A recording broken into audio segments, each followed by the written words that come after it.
আসসালামু আলাইকুম ওয়া রাহমাতুল্লাহি ওয়া বারাকাতুহু। হামিদাও ওয়া মুসাল্লিয়াও ওয়া মুসাল্লিমা ওয়া বা'দ। সুপ্রিয় দর্শক শ্রোতা ভাই বোন, কাছে দূরে দেশে কিংবা প্রবাসে ঠিক এই মুহূর্তে যে যেখান থেকে আমাদের সাথে সম্পৃক্ত হচ্ছেন এবং পরবর্তীতে দেখবেন সকলকে জানাচ্ছি আন্তরিক শুভেচ্ছা ও অভিনন্দন। প্রিয় দর্শক, আজ আমরা তাসবিহে ফাতিমি নামে চমৎকার কিছু ফিচার জানার চেষ্টা করব। তাসবিহে ফাতিমি কোত্থেকে আসলো, এর ইতিহাস, তাসবিহে ফাতিমি কাকে উপহার দেওয়া হয়েছিল, কেন দেওয়া হয়েছিল, কী রয়েছে এর মধ্যে, আজকে আমরা সেখান থেকে জানবার চেষ্টা করছি ইনশাআল্লাহুল আজিজ।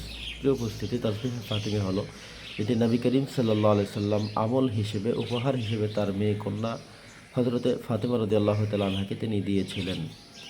হযরতে ফাতেমা রাদিয়াল্লাহু তাআলা আনহা একদিন নবী করিম সাল্লাল্লাহু আলাইহি সাল্লামের কাছে গিয়েছিলেন, যে সময়টি ছিল খায়বারের যুদ্ধের পরবর্তী সময়। নবী করিম সাল্লাল্লাহু আলাইহি সাল্লাম খায়বারের যুদ্ধ থেকে কতগুলো গোলাম তিনি উপহার হিসেবে পেলেন। এই গোলামগুলো তিনি বন্দী করে রাখলেন। এমন সময়ে হযরতে আলী রাদিয়াল্লাহু তাআলা আনহু হযরতে ফাতেমার সাথে পরামর্শ করলেন, স্বামী স্ত্রী দুজনে পরামর্শ করলেন যে আমাদের সংসারে অনেক কাজ, অনেক ব্যস্ততা, অনেক কষ্ট ক্লেশ আমাদের করতে হয়। একটি খায়বার থেকে ফিরে আসা যেই গোলামগুলো পাওয়া গিয়েছে, একটি গোলাম আমরা চাই। এই মর্মে দুজনে পরামর্শ করে চলে গেলেন হযরতে ফাতেমা রাদিয়াল্লাহু তাআলা আনহা নবীজির কাছে। গিয়ে বললেন, ইয়া রাসূলুল্লাহ, ইয়া হাবিবাল্লাহ, আমি একটি গোলাম আপনার থেকে চাই, যেগুলো আপনি খায়বার থেকে ফেরত পেয়েছেন। নবীজি বললেন, কেন, কি প্রয়োজন? তিনি বললেন যে আমাদের সহযোগিতার জন্য, আমাদের ফ্যামিলিতে অনেক কাজ, হাসান হোসেনের অনেক খেদমতের কাজ, এমনকি আমাদের বাড়ির বিভিন্ন গুরুত্বপূর্ণ কার্যক্রমে আমরা একজন সহযোগিতার ব্যক্তি আমাদের প্রয়োজন। সেই হিসেবে আমরা একজন গোলাম আপনার থেকে চাই। নবী করিম সাল্লাল্লাহু আলাইহি ওয়াসাল্লাম বললেন যে আমি তোমাদেরকে এর থেকে উত্তম একটা কিছু দিতে চাই। হযরতে ফাতেমা বললেন, আমি তাহলে খুশি হয়ে গেলাম, উত্তমটা আপনি আমাকে দিন, আমি উত্তমটা নিয়ে যাব।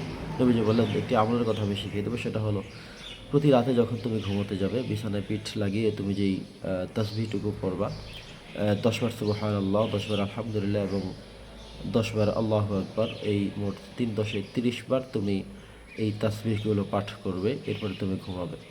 এই আমলটুকুন যদি তুমি নিয়মতান্ত্রিকভাবে করে যেতে পারো, তাহলে কখনোই তোমার কাউকে সাহায্যের প্রয়োজন হবে না, সহযোগিতার প্রয়োজন হবে না। মৃত্যুবরণ করা পর্যন্ত তুমি তোমার নিজের শক্তি এবং সামর্থ্য দিয়েই তুমি টিকে থাকার সুযোগ পাবে। এই তাসবিহটি এমন একটি গুরুত্বপূর্ণ তাসবিহ। প্রিয় উপস্থিতি, অন্য একটি রেওয়ায়েতে ভিন্নভাবে আসছে যে ৫ ওয়াক্ত সালাতের পরে ৩৩ বার সুবহানাল্লাহ, ৩৩ বার আলহামদুলিল্লাহ এবং ৩৩ বার আল্লাহু আকবার, একবার লা ইলাহা ইল্লাল্লাহু আল্লাহু আকবার ওয়া লিল্লাহিল হামদ, অথবা লাস্টের বার ৩৪ বার আল্লাহু আকবার পড়ার কথাও চলে আসছে।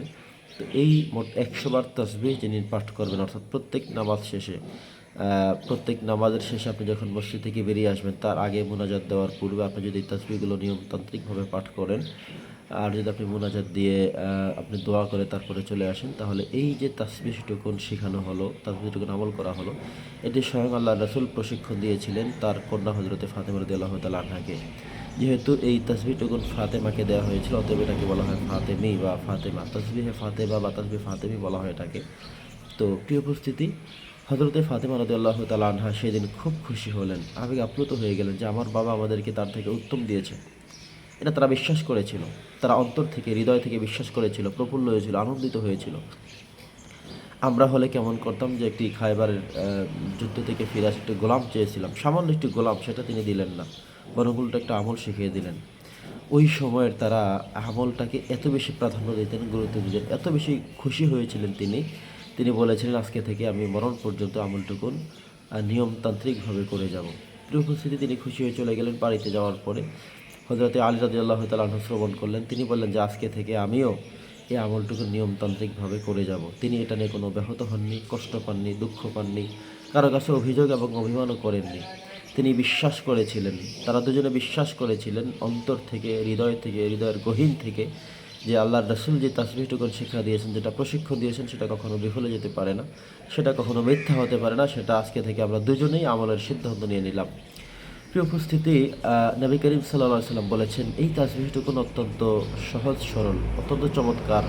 মাত্র আপনি যদি কাউন্ট শুরু করেন, আপনি যদি আমল শুরু করেন, তাহলে দেখবেন যে ২ মিনিটের মধ্যেই আপনি এই তাসবিহটুকুন শেষ করতে পারছেন। অন্তত প্রত্যেক সেকেন্ডে একবার একবার করে হলেও আপনার ২ মিনিটে প্রায় ১২০ সেকেন্ড হয়ে থাকে। তো এর মধ্যে দেখবেন আপনার পড়া শেষ। তো ২টা মিনিট কেবলমাত্র আমাদের আমল করতে লাগে, অথচ আমরা সে আমল করতে পারি না। নবী করিম সাল্লাল্লাহু আলাইহি সাল্লামের কথা হলো যে এটা এত একটি ছোট্ট আমল, এত একটি ক্ষুদ্র আমল, একটি কম সময়ের আমল, যেটার ফজিলত এত বেশি, এরপরেও মানুষ করতে পারবে না। কারণ মানুষ যখন সালাম ফিরিয়ে ফেলবে, ইয়ানি আর শয়তান চলে আসবে, এসে একজন ছাত্রকে মনে করিয়ে দিবে তোমার পড়া রয়েছে, একজন শিক্ষককে মনে করিয়ে দিবে তোমার প্রাইভেট কিংবা তোমারও কিতাব দেখার কাজ রয়েছে, একজন ব্যবসায়ীকে মনে করিয়ে দিবে তোমার দোকানের সামনে কাস্টমার দাঁড়িয়ে আছে, তাড়াতাড়ি যেতে হবে। একজন পেশাজীবী, অর্থাৎ প্রত্যেক পেশাজীবী মানুষ যে যে পেশায় রয়েছেন প্রত্যেককে তার কর্মের কথা, তার কাজের কথা শয়তান মনে করিয়ে দিয়ে যত দ্রুত সম্ভব মসজিদ থেকে বের করে দেওয়ার ব্যবস্থা করবে। তো প্রিয় উপস্থিতি, এই আমলটি অত্যন্ত সহজ একটি আমল, কম সময়ের মধ্যে ছোট্ট একটি আমল। এই আমলটির কথা আপনি যদি একটু গভীরভাবে লক্ষ্য করেন, যে আমরা প্রত্যেকে এমন হই যে আমি চাই না যে আমি অ্যাক্সিডেন্ট করে বিছানায় পড়ে থাকি, আমি আমার স্ত্রীর জন্য বোঝা হয়ে থাকি, আমি আমার সন্তানদের জন্য বোঝা হয়ে থাকি।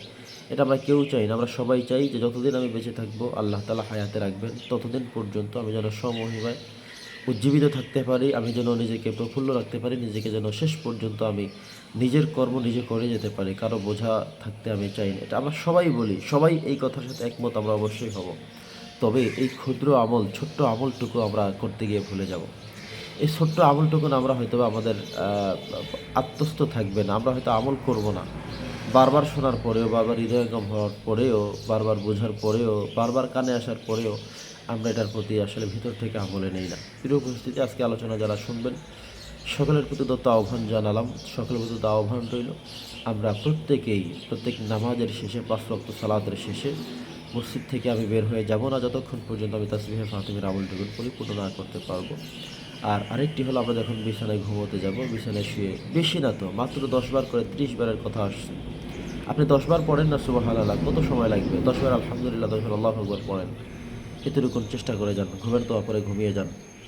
নিশ্চয়ই আল্লাহ সুবহানাহু ওয়া তাআলা আমাদেরকে মাহরুম করবেন না, আমাদেরকে শক্তিশালী করবেন, আমাদেরকে উজ্জীবিত করবেন। আল্লাহ তাআলার কাছে তৌফিক কামনা করে আজকের মতো এখানে শেষ করছি। ওয়া মা আলাইনা ইল্লাল বালাগ। আসসালামু আলাইকুম ওয়া রাহমাতুল্লাহি ওয়া বারাকাতুহু।